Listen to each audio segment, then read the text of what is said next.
The news day continues here on One News Now. I'm Jess De Los Santos. The country's economy grew 5.6% full year 2021, slightly above the high end of government's forecast. This also marks a strong rebound from the 9.6% contraction in 2020. The full year growth comes on the back of higher mobility and wider economic reopening last year prior to the spread of the Omicron variant. The PSA says major contributors to the higher than expected GDP growth include increases in household consumption, construction, and government expenditures. Fourth quarter GDP, meanwhile, grew 7.7%, a rebound from the negative 8.3% recorded the same period last year. Despite President Duterte's campaign against corruption, the Philippines once again dropped in the Global Corruption Perception Index. For an economist, the persistence of corruption cases in the country is alarming, especially since we're still in the middle of a pandemic. Camille Samonte reports. The Philippines has continued to slump in the Global Corruption Perception Index for 2021. Based on the report of Transparency International, the Philippines placed 117th out of 180 countries. The Philippines earned a score of 33 out of 100, its lowest under the Duterte administration. The CPI uses a scale of 0 to 100, wherein 100 indicates that a country has a very clean record, while 0 means a government is highly corrupt.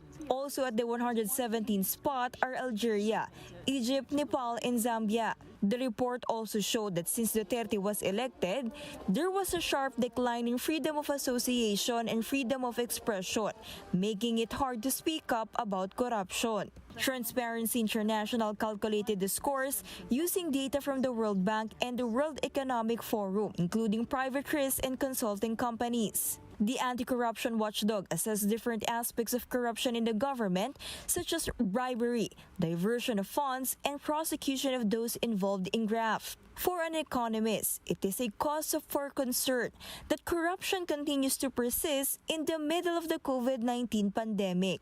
You are seeing this deterioration in corruption happening while economy is not performing well, while debt is ballooning, competitiveness is slipping, and we're not being able to attract FDI as much as our neighbors. Hirap na yung tao nagugutom, hindi makapaghanap buhay, hindi makagalaw freely, and still makikita nila that people are stealing left and right. Another problem is the outstanding debt of the national government, amounting to 11.9 trillion pesos. These were used for economic recovery and COVID-19 response. Some of these funds, however, were allegedly used for corrupt practices. Now, yung corruption, if it accrues to the pockets of just a few people, okay? And let me be blunt, the Pharmaly controversy is not something encouraging, okay? And yun na nga we're resorting to debt. We're not really attractive in terms of competitiveness, FDI, slow, very fragile economic situation. You cannot really expect foreign investors to come in kung wala naman silang nakikitang maganda tungkol sa'yo Peña Reyes notes that the 2022 elections could play a big role to get us out of this crisis. Na dapat connected with upcoming elections that really what we need is really good and strong governance, because to get out of this crisis yung governance would be needed to get us out of this slump and to plug these leakages and to make sure that spending will really be used effectively to induce growth, recovery, and in the longer term build up our economic resilience. For News 5, Camille Samonte, we are One News.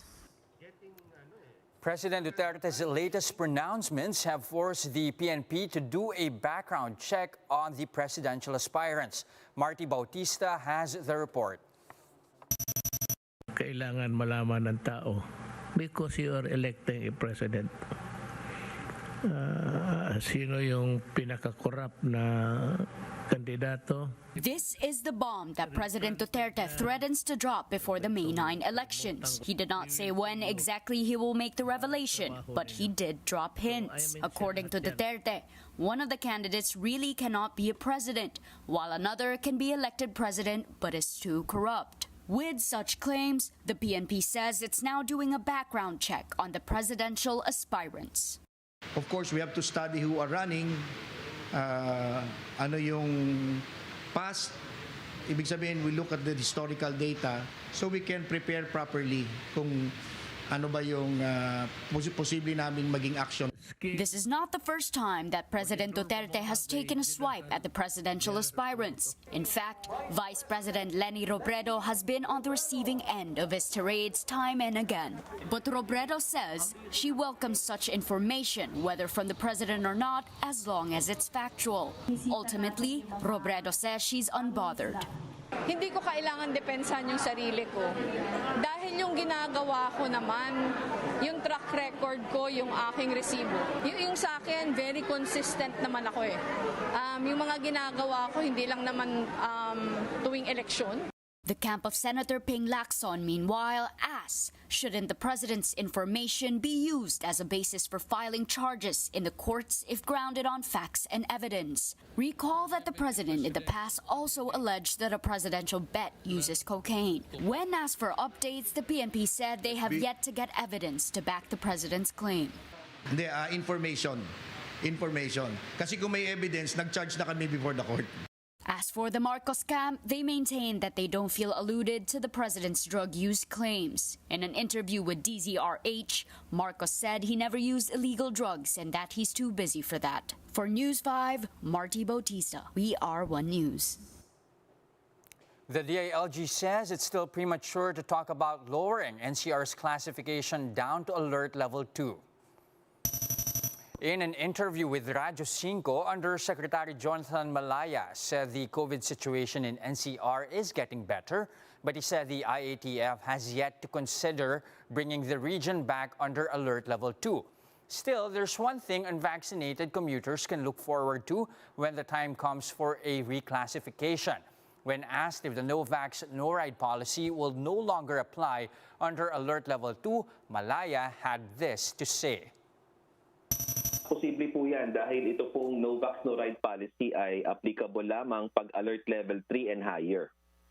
So kung bababa po tayo sa alert level 2, ay hindi na po required itong mga polisiyang ito. An expert believes that the number of days required for inbound passengers to stay in a quarantine facility can be shortened to 3 days. On One News's The Chiefs, Octa Research Fellow Father Nick Austriaco says the government should consider relaxing quarantine requirements as there is no new reported variant that the country is preventing to spread. Austriaco explains that these requirements are in place solely to prevent the spread of new variants.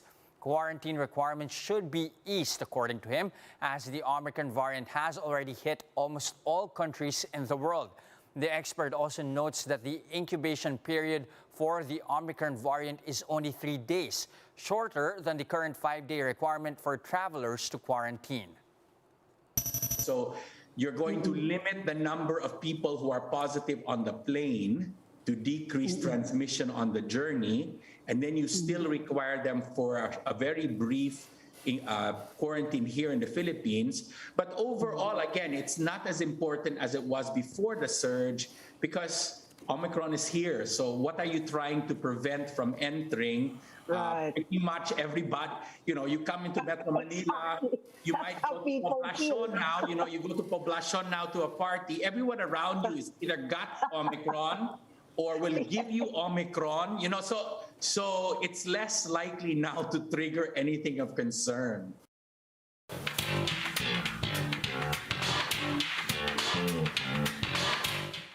P-pop boy band SB19 has achieved another international milestone. This as their track Bazinga is now in its 7th week on top of Billboard's Hot Trending Songs chart.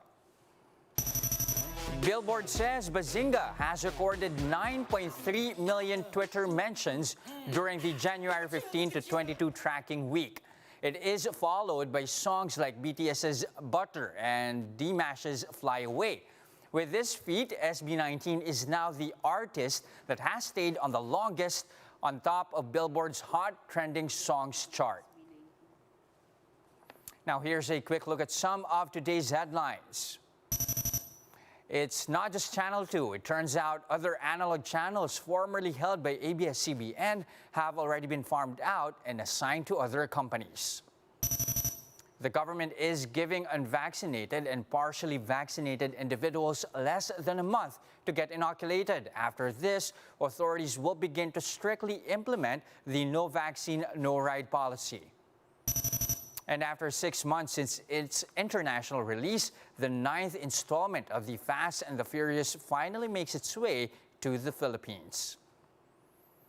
And those are the top stories of the hour. Join us later at 2 p.m. as we continue to monitor the day's biggest stories. You can also catch One News on Signal Play. Register for a free account now at www.signalplay.com and stream One News live anytime, anywhere. I'm Jess De Los Santos. Mask on, wash hands, and stay safe. Philippines, we are One News.